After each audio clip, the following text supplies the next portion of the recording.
Pessoal, se tem um air cooler high-end aí do mercado que a gente gosta bastante aqui no Pipocatech, sem dúvidas é o Saif Fuma 2. Ele tem uma instalação aqui muito prática e fácil, tem um preço amigável, ótimo desempenho e o mais importante de tudo para algumas pessoas, ele é bem silencioso, que inclusive eu uso um lá no meu setup de casa. E a Saif se superou aqui com o Fuma 2 porque ela lançou recentemente o Fuma 2 Revisão B, que basicamente traz as mesmas características aqui da sua versão anterior, mas com algumas melhorias muito bem-vindas que a gente vai conferir agora no review. Mas antes, obviamente, não se esqueça de deixar o like e se inscrever no canal clicando aqui embaixo, porque a gente traz vídeo como esse aqui todo dia às 18 horas. Agora, sem mais delongas, bora pro vídeo!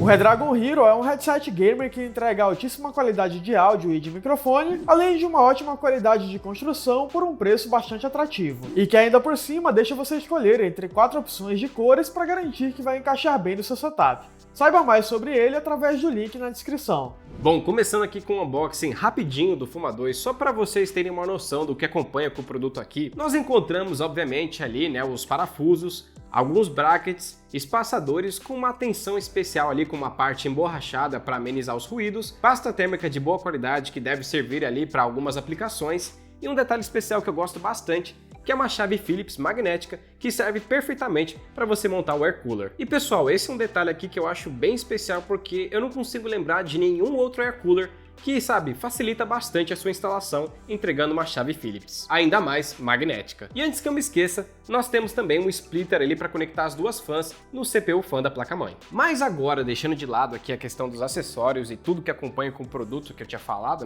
nós temos as fãs, E pessoal, dá para notar facilmente aqui que as fãs são de boa qualidade, feita em grande parte de plástico, com as quinas emborrachadas, que com certeza ali deve ajudar um pouco na questão ali do ruído, Só que pessoal, existem 3 pontos importantíssimos que eu preciso falar sobre essas fãs aqui. A primeira delas é que agora, o Saif Fuma 2 Revisão B tá usando a Case Flex 2. E essas fãs novas, ela tem uma rotação maior de 1500 RPM. Se a gente comparar com a versão anterior, que era só de 1200. Além disso, como vocês podem ver aí, uma das fãs tem uma espessura normal de qualquer outra fã de 120mm, só que a outra aqui é a Case Flex 2 Slim, Então vai garantir mais compatibilidade ali com o seu hardware, caso você use memórias com o dissipador bem parrudo ali. E o último ponto, e o mais importante na minha opinião, é que uma das fãs segue em sentido horário, Enquanto a outra segue em sentido anti-horário. Mas afinal, o que isso quer dizer? Bom, pelas leis da física e segundo a Saif, isso causa uma pressão estática maior, que basicamente é um dos pontos mais importantes ali para os air coolers, porque quanto maior for a pressão estática,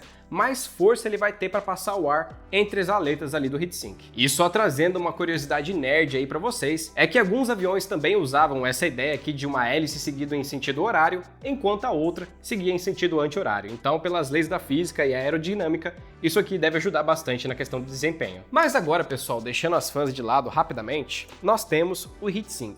E pessoal, dá pra ver que a Saif caprichou também aqui na construção, porque dá pra ver que as aletas dela são ligeiramente grossas, que não devem entortar com facilidade, que é um aspecto que eu acabo vendo assim em air coolers mais baratinhos do mercado. Porque, a gente tá falando obviamente aqui de um air cooler topo de linha, Além disso, o seu design aqui é de 2 torres, o famoso Dual Tower, mas para mim o grande destaque está no seu design aqui, é assimétrico também, porque isso aí vai ajudar mais na questão de compatibilidade, caso a sua placa-mãe tenha um dissipador do VRM mais robusto, ou caso você tenha aquela placa-mãe que tem memória RAM em ambos os lados ali da esquerda e da direita, E o heatsink conta com 6 heat pipes e uma base de cobre niquelado. E a gente não para por aí porque, pessoal, a altura desse heatsink aqui é de 154,5mm de altura, que basicamente aí deve servir em quase todo o gabinete do mercado, com exceção, obviamente, daqueles modelos bem mais compactos, E só para vocês terem uma comparação em relação à altura aqui do Fuma 2 Revisão B, eu peguei rapidinho o Assassin 3 da Deepcool,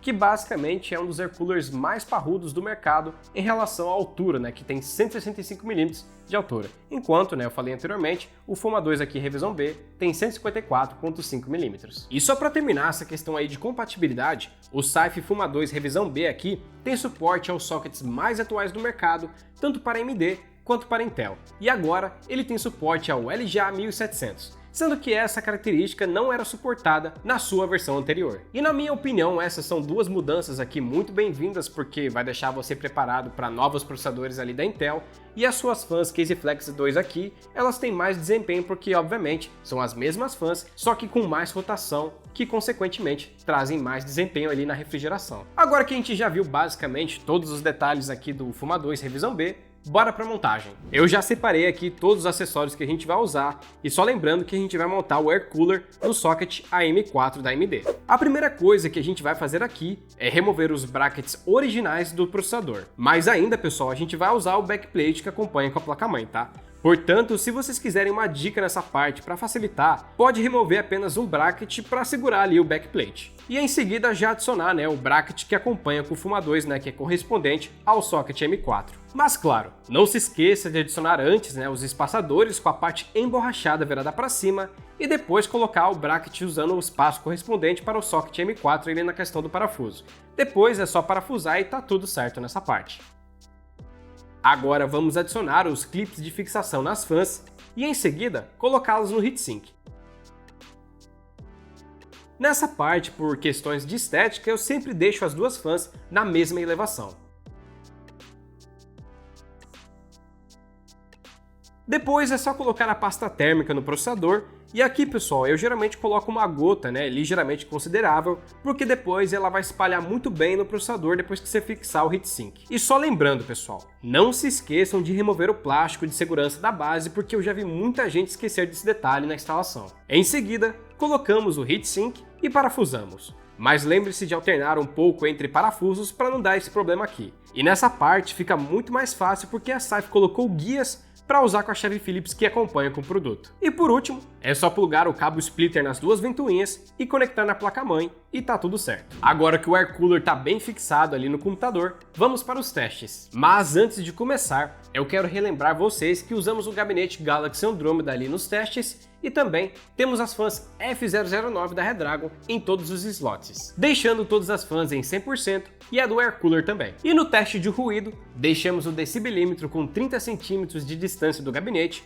com a tampa de vidro lateral aberta. E os resultados ficaram da seguinte forma. Colocando o Ryzen 3700X para esquentar um pouco, com um overclock de 4.2 GHz em 1.24 volts, que é para simular ali a frequência boost dele, nós tivemos a temperatura máxima de 66 graus. Mas agora, começando com os overclocks mais extremos, nós colocamos o Ryzen 3700X com 4.45 GHz em 1.36 volts e a gente teve a temperatura máxima de 74 graus, que novamente é uma excelente temperatura quando a gente está falando em relação ao overclock. E por fim, colocando um overclock bem extremo de 4.525 GHz em 1.44 volts, que basicamente faz com que os air coolers ou water coolers de entrada ou intermediários não funcionem, o Fuma 2 Revisão B conseguiu atingir a temperatura máxima de 82 graus. Portanto, se você ali faz parte do time de air cooler e procura uma opção bem interessante na questão da refrigeração, com certeza o Fuma 2 Revisão B vai ser uma excelente opção, mostrando que ele aguenta tranquilamente ali um i7, um i9,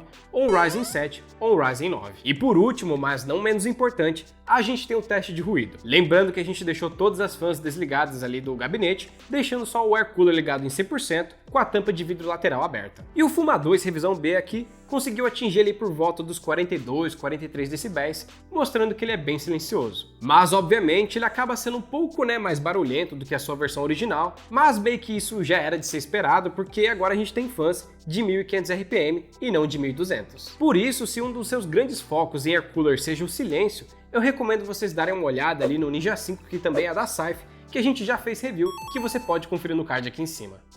E é basicamente isso, pessoal. Pra mim, esse aqui é o melhor, se não um dos melhores air coolers high-end do mercado que você vai encontrar. E eu não tô falando isso porque eu tenho um em casa, porque vocês viram que a instalação dele é muito prática, tem excelente desempenho para aguentar tranquilamente ali um i7 ou i9, a sua construção é de boa qualidade, com muita compatibilidade ali na questão do VRM mais robusto, no caso do dissipador, e também placas-mães que usam memória em ambos os lados. E sem esquecer também a questão do ruído, que é um ponto muito importante para algumas pessoas. Então fica aqui a minha forte recomendação para o Fuma 2 Revisão B, que trouxe melhorias boas como as fãs novas aqui com mais RPM, que consequentemente trazem mais desempenho e o suporte ao LGA 1700, sendo também um excelente custo-benefício do mercado aí, ainda mais na categoria high-end. E antes de terminar o vídeo aqui, eu preciso perguntar para vocês: vocês fazem parte do time de water cooler ou air cooler assim como eu? Deixa aí nos comentários. Agora eu vou deixar vocês com o meu cordial adeus, mas antes não se esqueçam de deixar o like e se inscrever no canal clicando aqui do lado,